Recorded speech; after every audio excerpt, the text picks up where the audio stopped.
அடுத்ததாக என்ன பார்க்க போகிறோம் அப்படின்னா 11th இருக்கக்கூடிய ஹிஸ்ட்ரியில் இருக்கக்கூடிய 9th லெசன் பல்லவர்கள் மட்டும் பார்க்க போகிறோம். பல்லவர்களின் தோற்றம் குறித்து அறிஞர்களிடையே கருத்தொற்றுமை இல்லை. தொடக்க கால அறிஞர்கள் சிலர் பார்த்தியர் என்னும் அரச மரபின் மற்றொரு பெயரான பகல்வ என்ற சொல்லின் திரிவே பல்லவ ஆகும் என்ற கருத்தை கொண்டிருக்கின்றனர். ஸோ பல்லவர்களுடைய தோற்றம் பற்றி பேசியிருக்காங்க. 11th 9வது லெசன் ஹிஸ்ட்ரியில் தென்னிந்தியாவில் பண்பாட்டு வளர்ச்சி, அதில் சாளுக்கியர்களை விட்டுட்டு பல்லவர்கள் தான் நம்ம இப்போ பார்க்க போகிறோம். பல்லவர்களில் என்ன சொல்லியிருக்காங்க அப்படின்னு பார்த்தோன்னா, பல்லவர்களோட தோற்றத்துலேருந்து ஆரம்பிச்சிருக்காங்க. பல்லவர்களின் தோற்றம் குறித்து அறிஞர்களிடையே கருத்து ஒற்றுமை இல்லை. தொடக்க கால அறிஞர்கள் சிலர் பார்த்தியர் எனும் அரச மரபின் மற்றொரு பெயரான பகல்வ, ஸோ என்ன சொல்லியிருக்காங்கன்னா, பார்த்தியர் அப்படிங்கிற அரச பிரிவோட இன்னொரு பேர் தான் பகல்வ அப்படின்னு இருந்துச்சு. ஸோ அதை தான் பல்லவ அப்படின்னு அது திரிஞ்சு பல்லவன் மாறிடுச்சு அப்படின்னு சொல்கிறாங்க. ஸோ ஃபஸ்ட்டு பிரிவினர் என்ன சொன்னாங்கன்னா, பார்த்தியர் அப்படிங்கிற அரச மரபோட மற்றொரு பெயரான பகல்வ அப்படிங்கிற சொல்லோட திரிபு தான் பல்லவ அப்படின்னு மாறிடுச்சு அப்படின்னு சொல்கிறாங்க. பொது ஆண்டு 2ஆம் நூற்றாண்டில் சாதவாகனர்களிடையே போர்கள் நடைபெறுகையில் மேற்கிந்தியாவில் இருந்த தீபகற்பத்தின் கிழக்கு கடற்கரை பகுதிகளுக்கு பார்த்தியர் குடிபெயர்ந்தனர். ஸோ என்ன சொல்கிறாங்க, பொது ஆண்டு 2ஆம் நூற்றாண்டில் சாதவாகனர் அவங்களுக்கு இடையில போர் நடைபெற்றுட்டு இருந்துச்சு. 2ஆம் நூற்றாண்டில் பார்த்தோம் அப்படின்னா சாதவாகனர் இவங்க 2 பேருக்கும் இடையில போர் நடைபெற்றுட்டு இருந்துச்சு. அந்த காலத்தில் பார்த்தோம் அப்படின்னா மேற்கிந்திய கற்பத்தின் கிழக்கு கடற்கரை பகுதிகளுக்கு பார்த்தியர்கள் குடிபெயர்ந்தாங்க. ஸோ மேற்கிந்திய பகுதியின் கிழக்கு கடற்கரை பகுதிக்கு ஃபுல்லாக பார்த்தியர்கள் குடிபெயர்ந்தாங்க. ஆனால் இன்றைய அறிஞர்கள் பலர் பார்த்தியரை தென்னிந்தியாவை பிறப்பிடமாக கொண்டவர்கள் அல்லது வட இந்தியோடு ஒரு இரத்த கலப்பு கொண்டவர்கள் என்று கருதுகின்றனர். ஸோ பார்த்தியர் பார்த்தோம் அப்படின்னா அவங்க தென்னிந்தியாவை பிறப்பிடமாக கொண்டவர்கள், அப்படி இல்லை அப்படின்னா வட இந்தியரோடு இரத்த கலப்பு கொண்டவர்களாக இருக்காங்க அப்படின்னு சொல்கிறாங்க. பல்லவர்கள் வடபெண்ணை ஆற்றுக்கும் வட வெள்ளாற்றுக்கும் இடைப்பட்ட நிலப்பரப்பான தொண்டை மண்டலத்தோடு தொடர்புடையவர்களாவர். ஸோ இந்த பல்லவர்கள் பார்த்தோம் அப்படின்னா வட பெண்ணை ஆற்றுக்கும் வட வெள்ளாற்றுக்கும் இடைப்பட்ட நிலப்பரப்பான தொண்டை மண்டலம் இருக்கு இல்லையா, அந்த தொண்டை மண்டலத்தோடு தொடர்புடையவராக இருக்காங்க. சிம்மவர்மனின் மகனான சிம்ம விஷ்ணு காவிரி வரை முன்னேறி சோழர்களுக்கு சொந்தமான பகுதிகளை கைப்பற்றி தன் தந்தை தொடங்கிய பல்லவ வம்ச ஆட்சியை ஒருங்கிணைக்கும் பணியினை மேற்கொண்டார். ஸோ என்ன சொல்கிறாங்க, சோழர்களுக்கு சொந்தமான பகுதியை கைப்பற்றுறாங்க யார், பல்லவர்கள். ஸோ அந்த பல்லவர்கள் வட பெண்ணை ஆற்றுக்கும் வட வெள்ளாற்றுக்கும் இடைப்பட்ட நிலப்பரப்பான தொண்டை மண்டலத்தை ஆக்குப்பை பண்ணி அங்கே தான் அவங்க வாழ்கிறாங்க. ஸோ வட பெண்ணை ஆறு வட வெள்ளாற்று இடைப்பட்ட நிலப்பகுதி தான் தொண்டை மண்டலம், அதோடு தொடர்புடையவங்களாக இருக்காங்க. சிம்மவர்மன் இருக்காங்க இல்லையா, அந்த சிம்மவர்மனுடைய மகன் தான் யார், சிம்ம விஷ்ணு. அவங்க காவிரியோட சரௌண்டிங் ஃபுல்லாகவே ஆக்குப்பை பண்ணுறாங்க. காவிரி வரை முன்னேறி சோழர்களுக்கு சொந்தமான பகுதிகளை கைப்பற்றி தன் தந்தை தொடங்கிய பல்லவ ஆட்சியை ஒருங்கிணைக்கும் பணியினை மேற்கொண்டார். யார், சிம்ம விஷ்ணு அப்படிங்கிறவங்க தான் ஒருங்கிணைக்கக்கூடிய பணியினை மேற்கொண்டார். களப்பிரர்களை முற்றிலும் அழித்தொழித்து காவிரி வரை முன்னேறி அவர்களின் பகுதிகளை கைப்பற்றிய போது பாண்டியர்களோடு மோத வேண்டியதாயிற்று. ஸோ நேராக இப்போது காவிரி அதோட சரௌண்டிங்கை கைப்பற்றியாச்சு சோழர்களுக்கு எதிராக. அடுத்ததாக அவங்க காவிரி வரை முன்னேறினதுக்கப்புறமா பல பாண்டியர்களோடு முன்னேற வேண்டியதாக இருக்குது. ஏன்னா களப்பிரர்களை முற்றிலும் அழிச்சாச்சு, அதுக்கப்புறமா பாண்டியர்களோடு மோதுறாங்க. சிம்ம விஷ்ணுவை தொடர்ந்து அவரது மகன் முதலாம் மகேந்திரவர்மன் கிபி 590 முதல் 630 வரையும் அரியணை ஏறினார். சமண மதத்தை பின்பற்றி இவரை அப்பர் சைவராக மாற்றினார். கலைகளை ஆதரித்த மகேந்திரவர்மன் கவிஞனும் இசை வித்தகனும் ஆவார். ஸோ என்ன சொல்கிறாங்க, இவங்களை சமண மதத்தை ஃபாலோ பண்ணிட்டு இருந்தாங்க. அவங்கள நம்மளுடைய அப்பர் அப்படிங்கிறவங்க தான் என்ன பண்ணியிருக்காங்க, சைவ மதத்துக்கு மாற்றியிருக்காங்க. கலைகளில் இந்த மகேந்திரவர்மன் ரொம்ப பெஸ்ட்டாக இருந்திருக்காங்க. கவிஞனும் இசை வித்தகனும் ஆவார். ஸோ இவங்களை கவிஞன் அப்படின்னும் சொல்லலாம், இசை வித்தகன் அப்படின்னும் சொல்லலாம். மகேந்திரவர்மனின் ஆட்சி காலத்தில் 2ஆம் புலிகேசி பல்லவ அரசினுடைய வடபகுதிகளை கைப்பற்றி தலைநகர் காஞ்சிபுரம் வரை முன்னேறினார். இதனைத் தொடர்ந்து 1ஆம் நரசிம்மவர்மனின் ஆட்சி காலத்தில் 630 முதல் 668 வரை பதிலடி கொடுக்கும் விதத்தில் பல்லவர்கள் சாளுக்கியர்களுக்கு எதிராக பல வெற்றிகளை ஈட்டினர். ஸோ என்ன சொல்கிறாங்க, மகேந்திரவர்மனுடைய ஆட்சி காலத்தில் 2ஆம் புலிகேசி பல்லவ அரசினுடைய வடபகுதிகளை கைப்பற்றிடுறாரு. தலைநகர் காஞ்சிபுரம் வரையுமே முன்னேறிட்டார். யார், புலிகேசி. எந்த புலிகேசி, இரண்டாம் புலிகேசி அப்படிங்கிறவங்க வடபகுதிகளை கைப்பற்றி காஞ்சிபுரம் வரையும் முன்னேறிட்டார். இதனைத் தொடர்ந்து முதலாம் நரசிம்மவர்மன் ஆட்சி காலத்தில் பார்த்தோம் அப்படின்னா அப்பா வந்து இழந்த பகுதிகளை ஃபுல்லாக மகன் பிடிக்கணும் இல்லையா. ஸோ இந்த முதலாம் நரசிம்மவர்மன் ஆட்சி காலத்தில் 630லேருந்து 668க்கு இடைப்பட்ட காலப்பகுதியில் பதிலடி கொடுக்கணும் அப்படிங்கிற விதத்தில் பல்லவர்கள் சாளுக்கியர்களுக்கு எதிராக பல வெற்றிகளை ஈட்டினர்.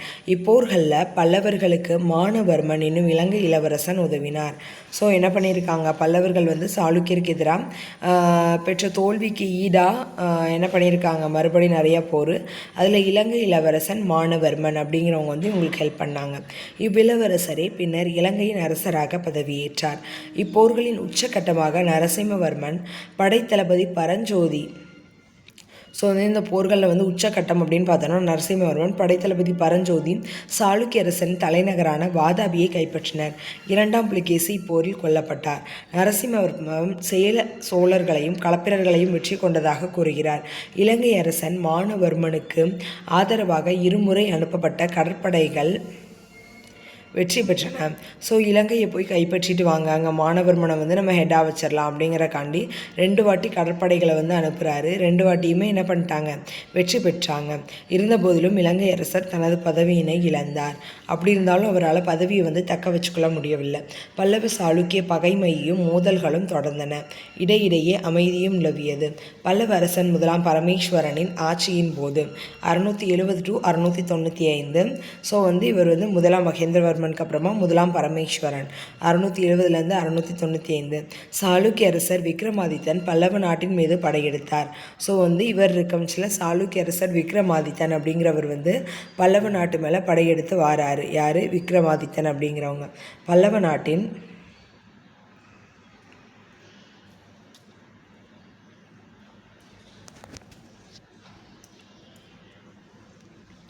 பல்லவ நாட்டின் மீது படையெடுத்தார்.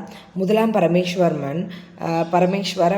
ஸோ வந்து முதலாம் பரமேஸ்வரவர்மன் அப்படிங்கிறவங்க கங்கர் பாண்டியர் ஆகியோரின் உதவியோடு விக்ரமாதித்தனை எதிர்த்து போட்டியிட்டார். ஸோ என்ன சொல்கிறாங்க, முதலாம் பரமேஸ்வரவர்மன் அப்படிங்கிறவங்க வந்து கங்கர் பாண்டியர் இவங்க 2 பேரோட உதவியோடு விக்ரமாதித்தனை எதிர்த்து போட்டியிட்டார் அப்படின்னு சொல்லியிருக்காங்க. ஸோ கங்கர் பாண்டியர் இவங்க 2 பேரோட உதவியோட முதலாம் பரமேஸ்வரவர்மன் வந்து விக்ரமாதித்தன் அப்படிங்கிற சாளுக்கிய அரசரை வந்து எதிர்த்து போட்டிட்டாரு அப்படின்னு சொல்கிறாங்க.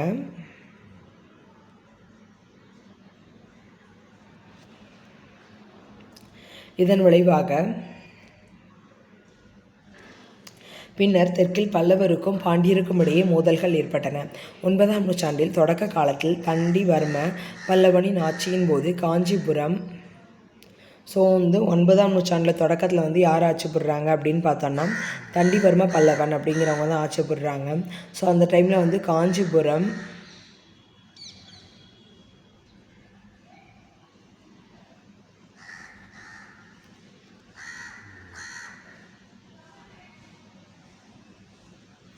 ஸோ 9ஆம் நூற்றாண்டோட தொடக்க காலத்தில் பார்த்தோம் அப்படின்னா தண்டிவர்ம பல்லவனோட ஆட்சி நடக்குது.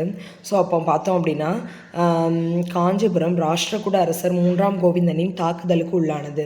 ஸோ வந்து காஞ்சிபுரம் வந்து ராஷ்டிரகூட அரசர் 3ஆம் கோவிந்தனுடைய தாக்குதலுக்கு உள்ளாகுது. தண்டிவர்மனின் மகன் 3ஆம் நந்திவர்மன் மேலை கங்கர் சோழர் ஆகியோரோட ஆதரவோடு பாண்டியரை திருப்புரம்பியம் போரில் தோற்கடித்தான். ஸோ வந்து இது அடுத்த போர். தண்டிவர்மனுடைய மகன் தான் 3ஆம் நந்திவர்மன். மேலை கங்கர் சோழர் இவங்க 2 பேரோட ஆதரவோட பாண்டியரை வந்து திருப்புரம்பியம் அப்படிங்கிற போரில் வந்து தோற்கடிச்சிட்டாரு. 3ஆம் நந்திவர்மனின் பேரனான அபராஜிதன் தொண்டை மண்டல பகுதியின் மீது படையெடுத்து வந்த முதலாம் ஆதித்த சோழனோடு போர் புரிந்து மடிந்தான். ஸோ 3ஆம் நந்திவர்மனுடைய பேரன் அப்படிங்கிறவங்க தான் யாருன்னா அபராஜிதன்.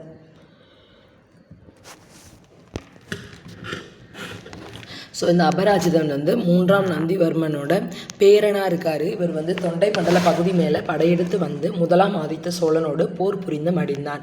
ஸோ முதலாம் ஆதித்த சோழன் இருக்கார் இல்லையா, அவரோட போர் புரிந்து இவர் இறந்துடுறாரு. இத்துடன் பல்லவரின் ஆட்சி முடிவுக்கு வந்தது.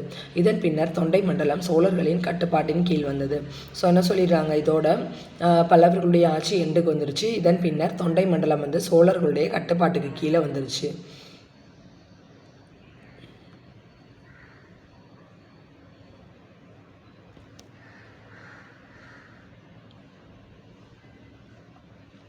ஸோ அபராஜித் தோத்துடுறாரு. தோத்ததுக்கப்புறம் ஆதித்த சோழன் வந்து தொண்டை மண்டலத்தை ஃபுல்லாக ஆக்குப்பை பண்ணி அதை வந்து சோழர்களுடைய டைனஸ்டியாக மாற்றிடுறாரு.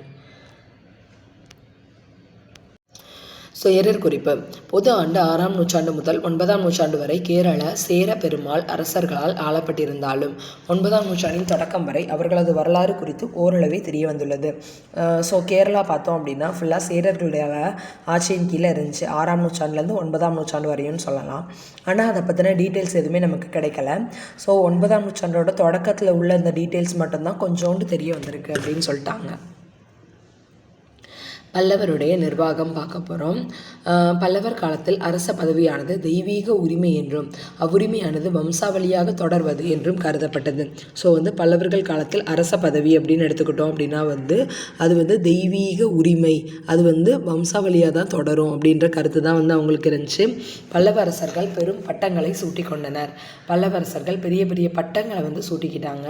அவற்றுள் மகாராஜாதி ராஜா என்பன போன்ற சில வட இந்திய மரபிலிருந்து வந்தன. ஸோ என்ன சொல்கிறாங்கன்னா பெரும் பட்டங்களை அவங்க சூட்டிக்கிறாங்க. அதில் வந்து மகாராஜாதி ராஜா அப்படிங்கிறது வந்து வட இந்திய மரபுலேருந்து அவங்க சூட்டி கொண்ட முக்கியமான பட்டங்களாக வந்து இருக்குது அப்படின்னு சொல்லிட்டாங்க. அமைச்சர் குழு ஒன்று அமைச்சருக்கு உதவியது. அமைச்சர் குழு ஒன்று அரசருக்கு உதவியது. பிற்கால பல்லவர் காலத்தில் இவ்வமைச்சர் குழுவானது அரசின் கொள்கை முடிவுகளில் முக்கிய பங்காற்றியது. ஒரு சில அமைச்சர்கள் ஓரளவுக்கு உயர்ந்த பட்டங்களை சூட்டிக்கொண்டனர். என்ன சொல்கிறாங்க, அமைச்சர் குழு இருக்குது, அந்த அமைச்சர் குழு வந்து அரசருக்கு உதவி செய்யக்கூடியதாக இருக்குது. பிற்கால பல்லவர்கள் காலத்தில் இவ்வமைச்சர் குழுவானது அரசின் கொள்கை முடிவுகளில் முக்கிய பங்காற்றியது. ஒரு சில அமைச்சர்கள் ஓரளவுக்கு உயர்ந்த பட்டங்களை வந்து சூட்டிக்கிட்டாங்க. ஸோ வந்து அமைச்சர் குழு வந்து அரசருக்கு உதவி செய்கிறதுக்காண்டி இருக்குது. ஸோ அந்த அமைச்சர் குழு வந்து அரசருக்கு உதவுது. பிற்கால பல்லவர் காலத்தில் இந்த அமைச்சர் குழு வந்து அரசோட கொள்கை முடிவில் முக்கிய பங்காற்றக்கூடியதாக இருந்திருக்கு. ஒரு சில அமைச்சர்கள் ஓரளவுக்கு உயர்ந்த பட்டங்களை வந்து சூடிக்கிட்டாங்க. இவ்வமைச்சர்கள் பலர் நில உடைமையாளர்களிடமிருந்து நியமிக்கப்பட்டனர். அமத்தியா என்பவருக்கும் மந்திரி என்பவருக்கும் இடையே சில வேறுபாடுகள் இருந்தன. ஸோ அமத்தியாங்கிறது ஒரு போஸ்ட்டு, மந்திரி அப்படிங்கிறது ஒரு போஸ்ட்டு. இது ரெண்டுக்கும் இடையில கொஞ்சம் டிஃப்ரென்ஸ் இருக்குது அப்படின்னு சொல்லிட்டாங்க. மந்திரி என்றால் பொதுவாக ராஜதந்திரி என்று புரிந்து கொள்ளப்படுகிறது. ஸோ மந்திரி அப்படின்னு எடுத்துக்கிட்டோன்னா போர் எல்லாத்துக்குமே இப்போ அரசருக்கு ஆலோசனை சொல்லக்கூடிய ராஜதந்திரி அப்படின்னு புரிந்து கொள்ளப்படுகிறது. அமத்தியா என்பவர் ஆலோசகர் ஆவார். அமத்தியா அப்படின்னா ஸோ இப்போ குடிநீர் பிரச்சனை இருக்குமன்னா அதை நம்ம இந்த மாதிரி ஹேண்டில் பண்ணலாம், அந்த மாதிரி ஜஸ்ட்டு அவங்க வந்து ஆலோசனை தான் சொல்லுவாங்க. அதை வந்து எடுத்துக்கலாமா வேணாமா அப்படிங்கிறது வந்து மன்னருடைய இது. ஸோ மத்திய மண்டலம் என்பது அமைச்சர் குழுவாகும். மந்திரி மண்டலம் அப்படிங்கிறது வந்து அமைச்சர் குழுன்னு சொல்லியிருக்கோம். ரகஸ்திய கிரதா என்பவர் அரசரின் அந்தரங்க செயலாளர். ஸோ வந்து ரகஸ்திய கிரதா அப்படிங்கிறவர் யாருன்னா அவர் வந்து அந்தரங்க செயலாளர். மாணிக்க பண்டாரம். ஸோ மாணிக்க பண்டாரம் அப்படிங்கிறவங்க யார்? காப்பான். மாணிக்க பண்டாரம் காப்பான் என்னும் அதிகாரி கருவூலத்தை காப்பவர் ஆவார். மாணிக்க விலைமதிப்பில்லா பண்டாரம் கருவூலம் காப்பான் காவல் புரிபவர். கொடுக்காப்பிள்ளை அப்படிங்கிறவங்க வந்து என்னது நன்கொடைகளுக்கான அதிகாரியை தான் கொடுக்காப்பிள்ளை அப்படின்னு சொல்லியிருப்பாங்க.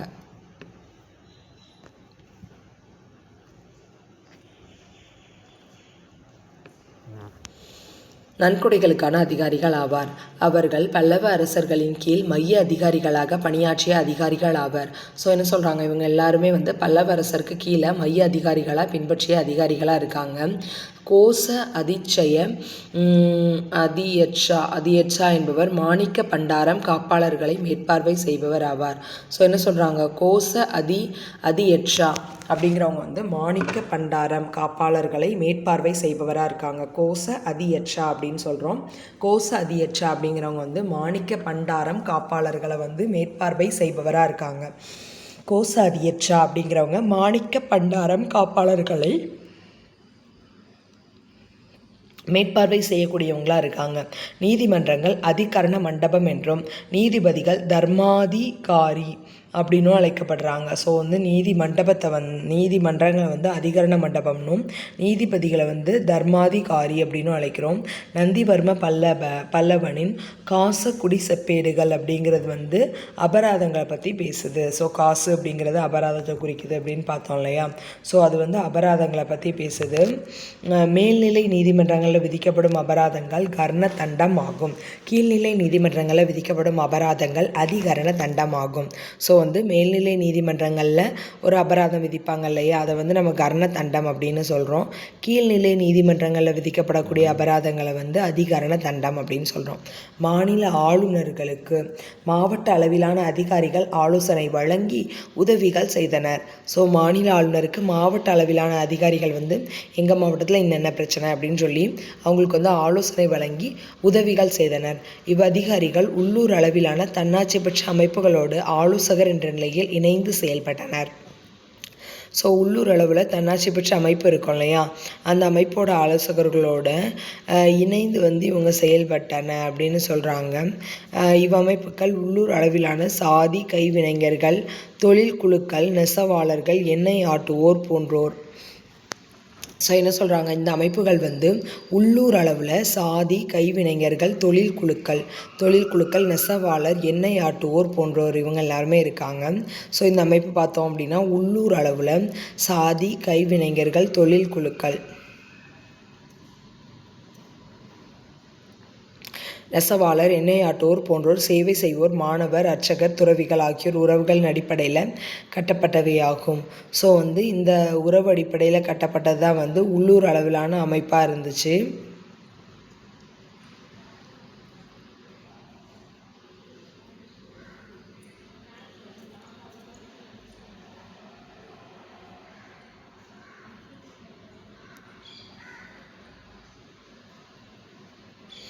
கிராமங்களில் மக்கள் பங்கு பெறும் மன்றங்கள் இருந்தன. மாவட்ட பிரதிநிதிகளும் இருந்தனர். இவ்வமைப்புகளுக்கு பொதுக்குழு கூட்டங்கள் ஆண்டிற்கு ஒரு முறை கூட்டப்பட்டது. ஸோ பொதுக்குழு கூட்டங்கள் இருக்கும் இல்லையா, அது வந்து வருஷத்துக்கு ஒரு முறை வந்து கூட்டப்பட்டுச்சு அப்படின்னு சொல்லியிருக்காங்க. அளவில் சிறிதான குழுக்களின் கூட்டங்கள் அடிக்கடி நடத்தப்பட்டன. கொள்கைகளை நடைமுறைப்படுத்துவது இச்சிறிய அமைப்புகளின் பொறுப்பாகும். ஸோ கொள்கைகளை வந்து நடைமுறைப்படுத்துறது அப்படிங்கிறது வந்து இந்த ஒரு சிறிய அமைப்போட பொறுப்பாக இருக்குது அப்படின்னு சொல்லிட்டாங்க.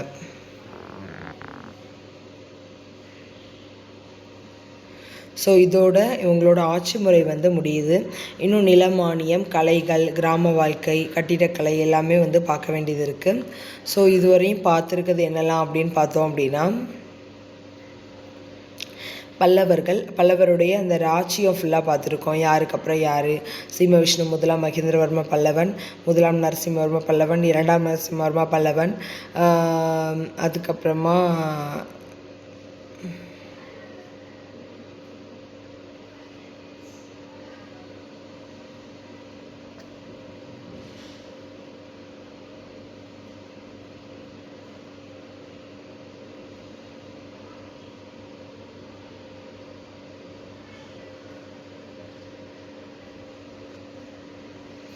ஸோ இந்த மேப்பை பார்த்துடலாம். பல்லவருடைய ஆட்சி அதிகாரம் பார்த்தோம்னா பீஜப்பூர்லேருந்து பல்லவர் ஃபுல்லாக பரவியிருக்காங்க. சீரம், வேலூர், காஞ்சி, காவிரி. அப்படியே இந்த மேப் வந்து 6th உள்ள மேப் மாதிரியே தான் இருக்குது. பீஜப்பூர்லேருந்து துங்கபத்ரா நதியோட அடிப்பகுதியில் பரவி சீரம், பல்லவர், வேலூர், காவிரி இந்த இடம் ஃபுல்லாகவே இருந்திருக்காங்க. காஞ்சி தான் அவங்களுடைய தலைநகராக செயல்பட்டிருக்கு.